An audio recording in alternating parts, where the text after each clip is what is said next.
All right, as I mentioned, the other thing I wanted to talk to you about is the rest of your free agency list. And to your point, and I get that it's changed dramatically in the time since the league year started, but there's still quite a few interesting names available and quite a few guys who could sign this month or after the draft or during training camp. I'm curious for your thoughts. I have a few.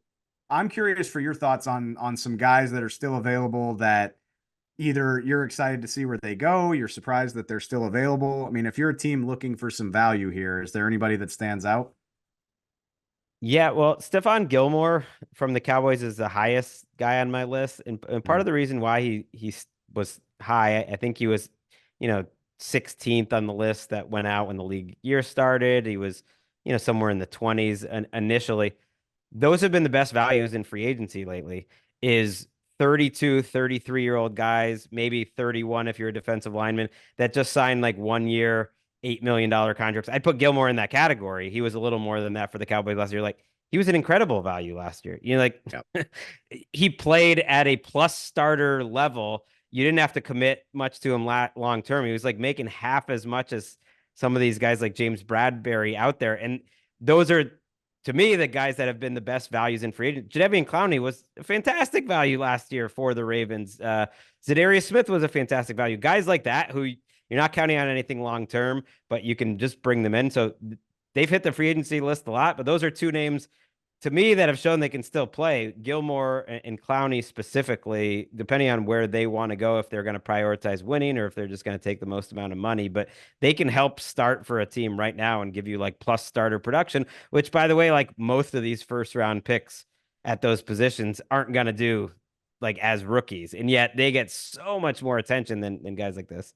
Are you saying that the 6 month draft cycle overhypes what we should expect from these guys? It That's crazy. it is fun because it's like the only time of year people just totally geek out super deep on these players that like half of them will no one's ever going to talk about them again, and no one's going to be breaking down the tape. Like no one's breaking down these free agents tape like 10 years into their career, but if they were, like, Gilmore was good last year, Jadeveon Clowney was good last year.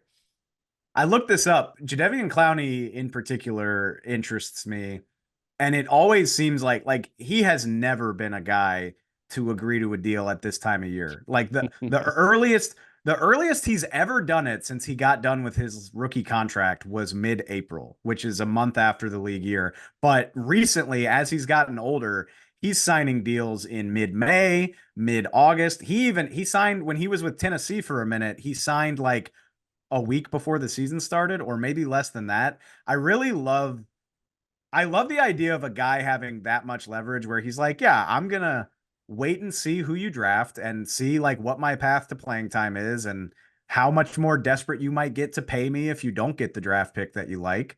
And I'll see y'all in August. Like I love when a guy has that kind of confidence in his market and his abilities. Right, and he always gets more than you think that he's going to in the long run. Like he doesn't get as much as he probably was hoping, but that's a man that's made a lot of money in his life too, and can wait and take that risk. Justin Houston was another guy like that. He would always sign in August, but still get like $8 million. There's a handful. I don't know. There aren't many big paydays out there.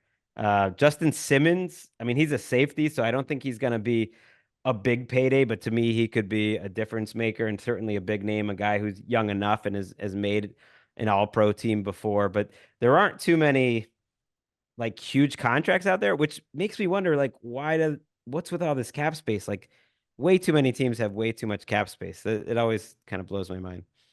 Rolling it forward as they like to say. Are you at all? I'm a little surprised by Simmons in particular.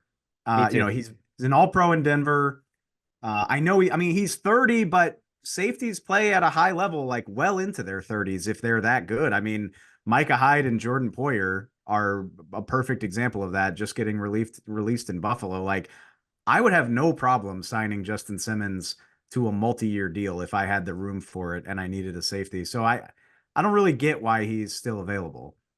Yeah, I think there was some thought maybe his coverage abilities went down a little bit last year, and he was always a guy that could do everything, that could make your big splash plays, but he's not going to hurt you in coverage. Like once that declines, is he going to get a lot of money? Maybe he's just a little disappointing at his market, but I looked at a couple teams that could use a safety. I mean, the Lions have done a lot of work in their secondary. He would be a nice fit, I think. The Bills quietly need a safety. You just mentioned the two that they lost. They've kind of carved out a little bit of cap space, and that might be sort of a move that they could look at as a win now type of team once his price comes down. That would be fun. And then the Colts, who haven't like refused to sign anyone outside of their organization, they certainly need a safety too.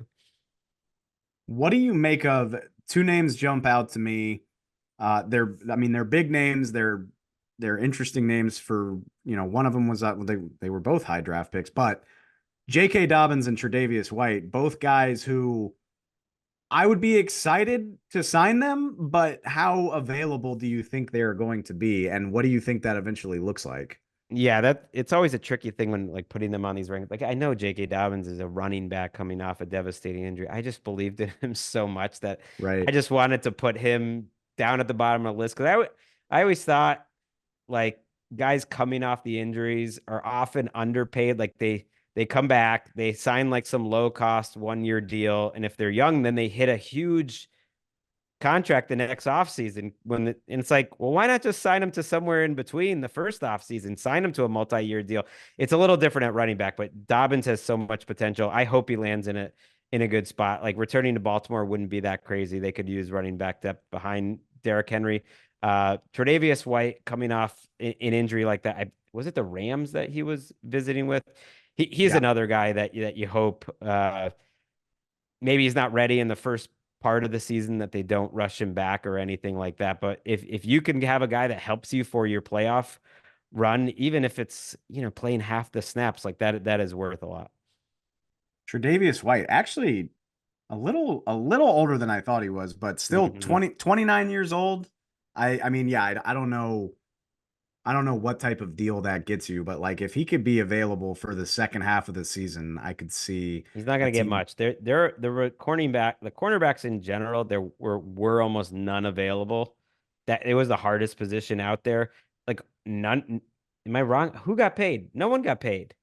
Like I that. mean, until not on any sort of like major level. And then I mean, I guess L'Jarius Sneed getting franchise tag money.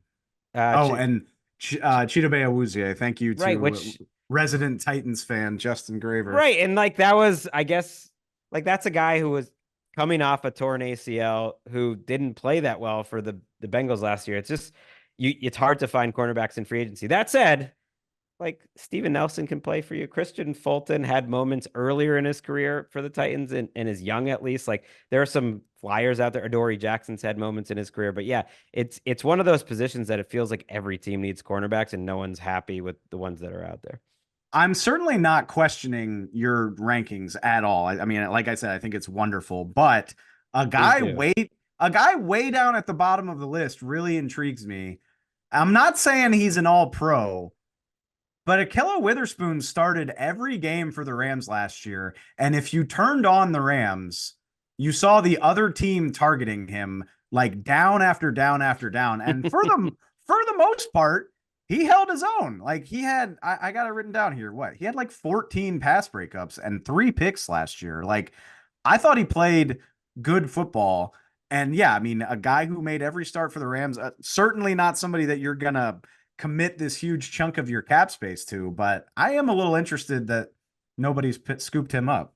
Yeah, I'm surprised by that. I actually thought I was being optimistic, even putting him on that list. I don't know if he was getting a lot of note, but again, those are the types of guys in free agency where teams, you mentioned the Cowboys, but there's plenty out there where fan bases are unhappy that they haven't made enough moves outside of the org, the Patriots, the Colts, whoever it is. And like there are guys out there like that. Ahkello Witherspoon, if I'm not mistaken, signed in the summer last year for the Rams or like late spring. And he ends up starting 17 games at a totally solid level. So if you have the right coaching development, I am a little surprised too, yeah, that he is out there longer than guys like Michael Davis got signed, Dane Jackson got signed, Jeff Okudah got signed. Like I would rather have Ahkello Witherspoon than all those guys.